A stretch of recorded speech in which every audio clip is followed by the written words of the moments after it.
Today we're going to read from Alice's Adventures in Wonderland by Lewis Carroll.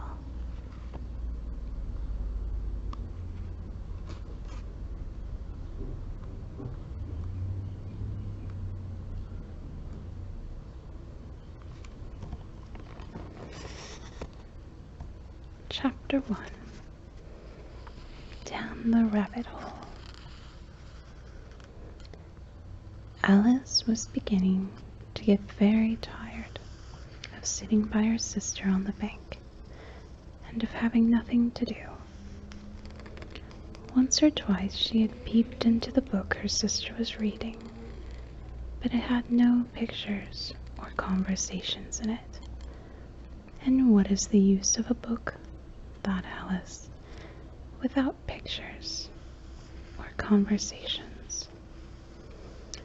So she was considering in her own mind, as well as she could, for the hot day made her feel very sleepy and stupid, whether the pleasure of making a daisy chain would be worth the trouble of getting up and picking the daisies, when suddenly a white rabbit with pink eyes ran close by her. There was nothing so very remarkable in that, nor did Alice think it very much out of the way to hear the rabbit say to itself, oh dear, I shall be too late." When she thought it over afterwards, it occurred to her that she ought to have wondered at this. But at the time,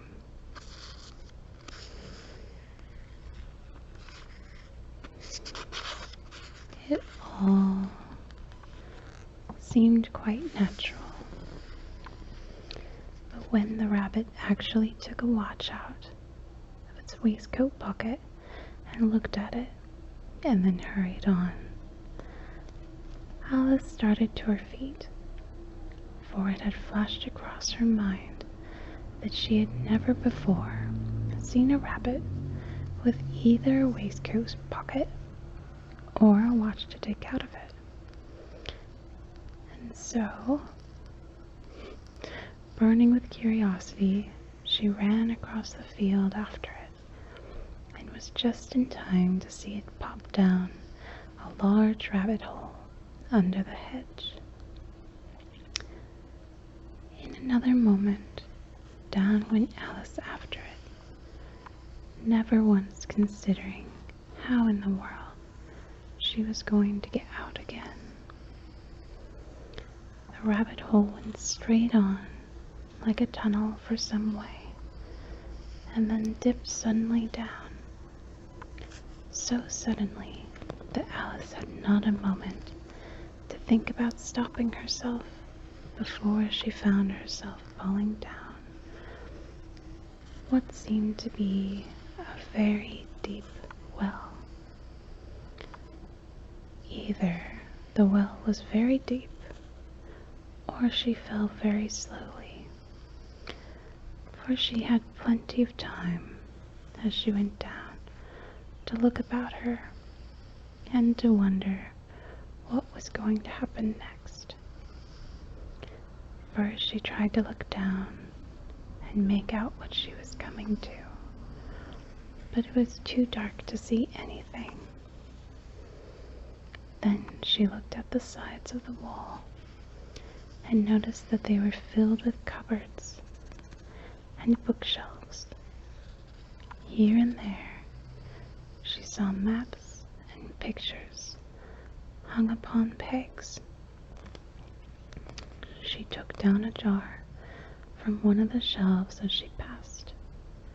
It was labeled orange marmalade, but to her great disappointment, it was empty. She did not like to drop the jar for fear of killing someone underneath, so she managed to put it into the cupboards as she fell past it. Well, thought Alice to herself, after such a fall as this, I shall think nothing of tumbling downstairs. How brave they'll all think me at home. Why, I wouldn't say anything about it, even if I fell off the top of the house, which was very likely true. Down, down, down, would the fall never come to an end? I wonder how many miles I've fallen by this time, she said aloud. I must be getting somewhere near the center of the earth. Let me see. That would be 4,000 miles down, I think. For you see, Alice had learnt several things of the sort in her lessons in the schoolroom, and thought this was not a very good opportunity for showing off her knowledge, as there was no one to listen to her. Still, it was good practice to say it over. Yes, that's about the right distance. But then I wonder what latitude or longitude I've got to. Alice had not the slightest idea what latitude was, or longitude either, but she thought they were nice grand words to say. Presently she began again. I wonder if I shall fall right through the earth. How funny it'll seem to come out among the people that walk with their heads downwards. The antipathies, I think. She was rather glad there was no one listening this time, as it didn't sound at all the right word. But I shall have to ask them what the name of the country is. You know? Please, ma'am, is this New Zealand or Australia? And she tried to curtsy as she spoke. Fancy curtsying as you're falling through the air. Do you think you could manage it? And what an ignorant little girl shall think me for asking. No, it'll never do to ask. Perhaps I shall see it written up somewhere. Down, down, down.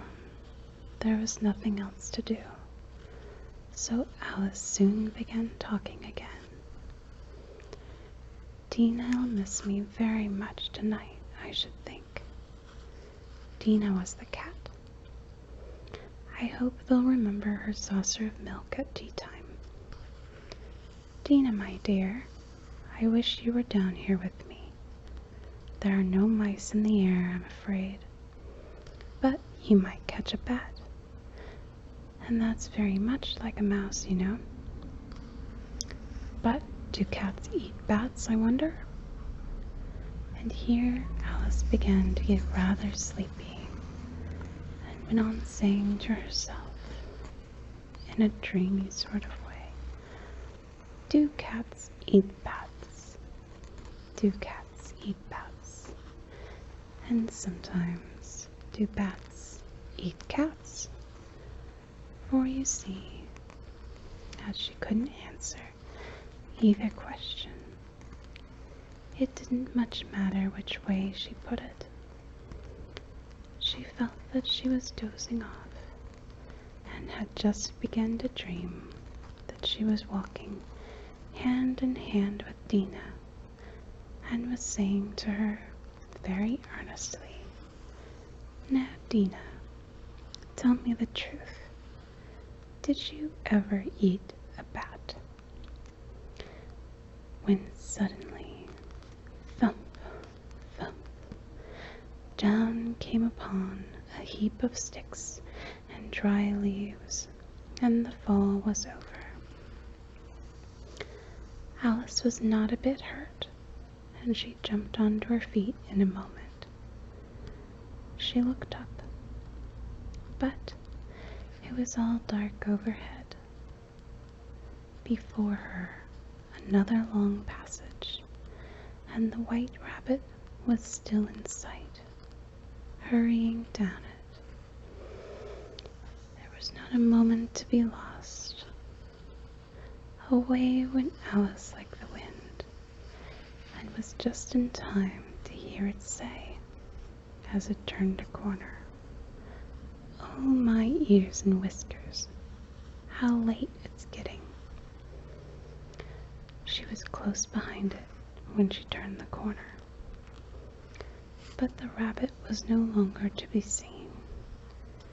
She found herself in a long, low hall, which was lit up by a row of lamps hanging from the roof. There were doors all round the hall, but they were all locked. And when Alice had begun, "How rude!"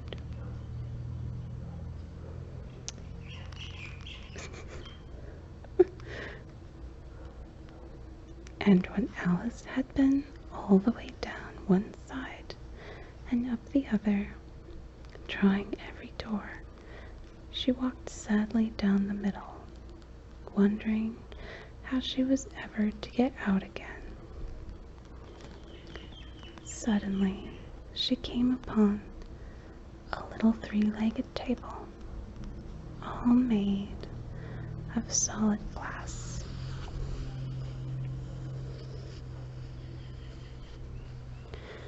There was nothing on it but a tiny golden key, and Alice's first idea was that this might belong to one of the doors in the hall. But alas, either the locks were too large, or the key was too small. But at any rate, it would not open any of them. However, on the second time round, she came upon a low curtain she had not noticed before, and behind it was a little door about 15 inches high. She tried the little golden key in the lock, and to her great delight, it fitted.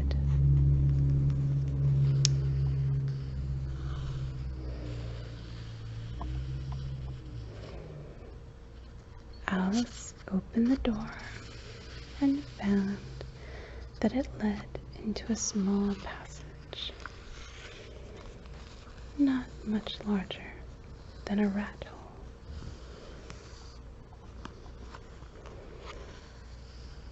She knelt down and looked along the passage into the loveliest garden you ever saw. How she longed to get out of that dark hall and wander about among those beds of bright flowers and those cool fountains. But she could not even get her head through the doorway. And if my head would go through, thought poor Alice, it would be of very little use without my shoulders. Oh, how I wish I could shut up like a telescope. I think I could, if only I knew how to begin. For you see, so many out-of-the-way things had happened lately that Alice had begun to think that very few things indeed were really impossible. There seemed to be no use in waiting by the little door, so she went back to the table, half hoping she might find another key on it, or, at any rate, a book of rules for shutting people up like telescopes. This time she found a little bottle on it, which certainly was not here before, said Alice. And tied round the neck of the bottle was a paper label with the words, "Drink me," beautifully printed on it in large letters. It was all very well to say, "Drink me," but the wise little Alice was not going to do that in a hurry. "No, I'll look first," she said, "and see whether it's marked poison or not." For she had read several nice little stories about children who had got burnt and eaten up by wild beasts and other unpleasant things, all because they would not remember the simple rules their friends had taught them, such as that a red-hot poker will burn you if you hold it too long, and that if you cut your finger very deeply with a knife, it usually bleeds. And she had never forgotten that if you drink much from a bottle marked poison, it is almost certain to disagree with you sooner or later. However, this bottle was not marked poison, so Alice ventured to taste it, and finding it very nice, it had in fact a sort of mixed flavor of cherry tart, custard, pineapple, roast turkey, toffee, and hot buttered toast. She very soon finished it off. "What a curious feeling," said Alice. "I must be shutting up like a telescope." And so it was indeed. She was now only 10 inches high, and her face brightened up at the thought that she was now the right size for going through the little door into that lovely garden. First, however, she waited for a few minutes to see if she was going to shrink any further, and felt a little nervous about this, for it might end, you know, said Alice to herself, in my going out altogether like a candle. I wonder what I should look like then. And she tried to fancy what the flame of a candle looks like after the candle is blown out, for she could not remember ever having seen such a thing. After a while, finding that nothing more happened, she decided on going into the garden at once. But alas, for poor Alice, when she got to the door, she found she had forgotten the little golden key. And when she went back to the table for it, she found she could not possibly reach it. She could see it quite plainly through the glass.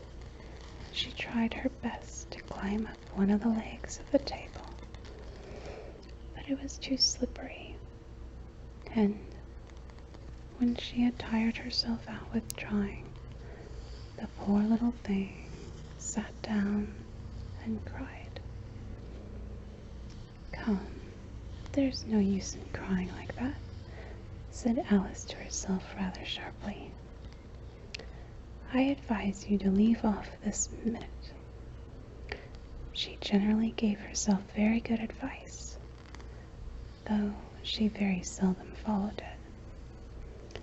And sometimes she scolded herself so severely as to bring tears into her eyes.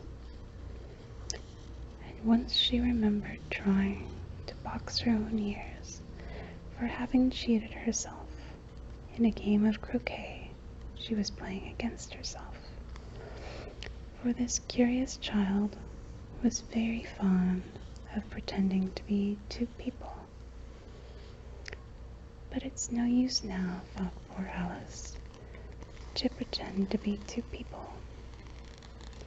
Why, there's hardly enough of me to make one respectable person. Soon, her eye fell on a little glass box that was lying under the table. She opened it and found it in a very small cake, on which the words, "Eat me," were beautifully marked in currants. "Well, I'll eat it," said Alice, "and if it makes me grow larger, I can reach the key, and if it makes me grow smaller, I can creep under the door. So either way, I'll get into the garden, and I don't care which happens." She ate a little bit and said anxiously to herself, "Which way? Which way?" holding her hand on the top of her head to feel which way it was growing. And she was quite surprised to find that she remained the same size. To be sure, this is what generally happens when one eats cake. But Alice had got so much into the way of expecting nothing but out-of-the-way things to happen that it seemed quite dull and stupid for life to go on in the common way. So she set to work and very soon finished off the cake.